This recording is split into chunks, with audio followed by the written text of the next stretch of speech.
আসসালামু আলাইকুম রহমতুল্লাহি ওয়াবারকাতু। সবার কী অবস্থা, কেমন আছেন? আলহামদুলিল্লাহ, আমি অনেক অনেক ভালো আছি। আর আমি আবারও আমার নতুন ব্যাচ ওঠানোর জন্য খামার পরিষ্কার করতেছি। গত কয়েকদিন আগে আমি হয়তো আপনাদের অনেকেই জানেন আমি খামারে মুরগিগুলো চালান দিয়ে দিয়েছি।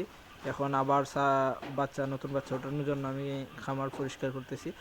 খামার পরিষ্কার করাটা খুবই জরুরি, বিশেষ করে খামারের কোনো ভাইরাস বা কোনো ধরনের ব্যাকটেরিয়া যাতে না থাকে সেই জন্য একেবারে নতুন করে ক্লিন করতে হয়।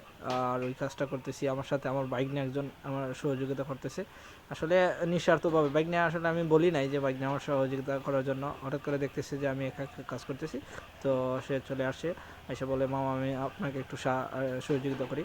তো যাই হোক, আমি আমার বাইকটাকে নিয়ে আমি পরিষ্কার করতেছি।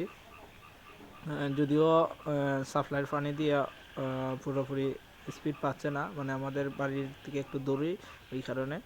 আর যাই হোক, ক্লিন করার সময় এই বস্তাগুলো একটু সরাতে হচ্ছে, বাইরে রাখতে হচ্ছে। আসলে পরিশ্রমের উপরে কোনো ওষুধ নাই। মনা ভাই একটা কথা বলছিলেন বাক্য আগে, আমি একটা খেতের মধ্যে শুনছিলাম যে পরিশ্রমের উপরে কোনো ওষুধ নাই।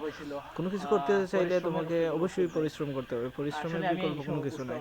সফলতার মূল মন্ত্রই বা মূল কাজই হচ্ছে যে পরিশ্রম। পরিশ্রম আপনি যত করতে পারবেন ততই সফলতার দ্বার প্রান্তে আপনি পৌঁছাতে পারবেন। তো যাই হোক, আলহামদুলিল্লাহ, আমার নতুন বেচের জন্য সবাই দোয়া করবেন। আমি আশা করি নতুন বেচে ভালো কিছু ফলাফল আশা করতেছি। ইনশাল্লাহ 2-1 দিনের ভিতরে আমি নতুন বাচ্চা উঠাবো আমার ফার্মে। সবার কাছে দোয়া ও প্রার্থনা কামনা করছি। ইনশাল্লাহ আমি নেক্সট ভিডিওতে দেখিয়ে দেবো আমার বাচ্চাগুলো ব্রোডিংয়ের অবস্থাতে। আপনারা সবাই আমার জন্য দোয়া করবেন, আমার খামারের জন্য দোয়া করবেন। বস্তাগুলো আসলে আমার থেকে অনেক ওজন, সেই জন্য আমার একটু কষ্ট হয়ে যাচ্ছে। তারপরে তো আলহামদুলিল্লাহ আমি আমার নিজের কাজ নিজে করতে স্বাচ্ছন্দ্য বোধ করি।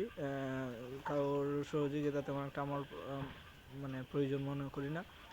ওই জন্য আমি একটু নিজের পরিশ্রমটা নিজেই করতে সবসময় স্বাচ্ছন্দ্য বোধ করি আর কি।